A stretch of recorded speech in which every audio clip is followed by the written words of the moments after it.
صلى على النبي. قصة الخلايا البلعمية ايه؟ احنا اتفقنا دلوقتي انا هعرف الخلية منين؟ من وجهها، صح؟ جميل. وجه الخلية اسمه انتيجين.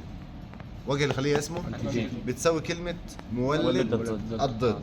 يقابل مولد الضد على الخلية المهاجمة له حاجة اسمها مستقبلات. خلاص كده؟ طيب القصة تبدأ كالتالي. في خلية مصابة بفيروس معين، تيجي الخلايا البلعمية تلتهم، تمام، وتاخد الانتي اللي هو وش الفيروس وتحمله على سطحها، تقدمه لمين يا دكاترة؟ للخلية التائية المساعدة. طيب عندي قصة بسيطة، أنا عندي كام نوع؟ عندي خلايا اسمها خلايا بائية وخلايا تانية اسمها خلايا تائية. الاتنين بيتم إنتاجهم من نخاع العظام الأحمر. السؤال يجي لك في الجزئية ده هي ازاي؟ العظام الأحمر أو نخاع العظام الأحمر هيجيب لك عظمة طويلة ومسطحة. عظمة طويلة وإيه؟ مسطحة. طيب فين العظمة الطويلة المسطحة؟ ممكن يجيب لك رسمة إنسان ويشاور لك على العظمة دي أو عظمة الفخذ. تمام؟ ما تجيبش عظمة الفخذ. شو كمل عادي. اوكي يلا طيب. تمام كده؟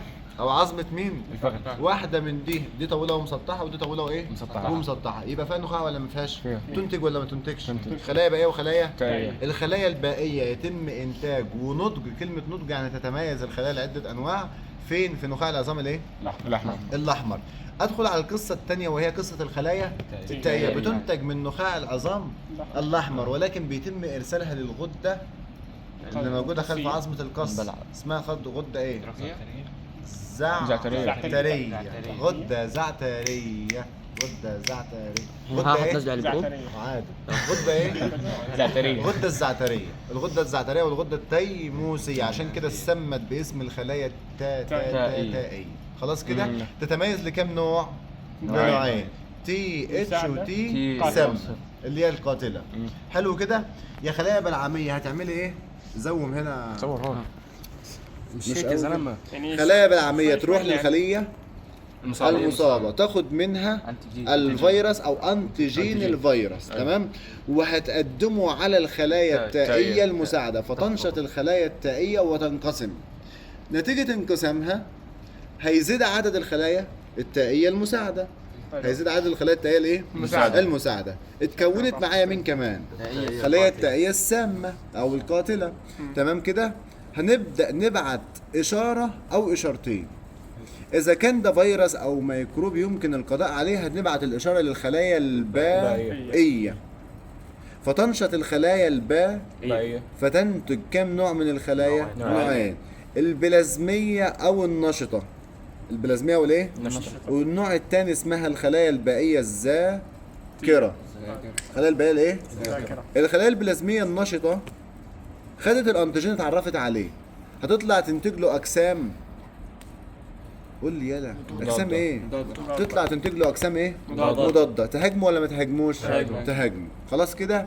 طيب الجسم المضاد هيهاجم الفيروس. انا قلت لك وش الخلية اسمه مستقبلات. لا انتيجين. وجه الخلية قلنا اجسام ايه؟ مضادة بتهاجم الانتي جين الخاص بالفيروسات او الكائنات الممرضة. تمام؟ تمام. مولد الضد اللي موجود على اللي هيهاجم هيكون اسمه ايه؟ اللي كنت بقول لك عليها ابتسامة. مستقبل. هيكون عليها ايه؟ مستقبل. تمام كده؟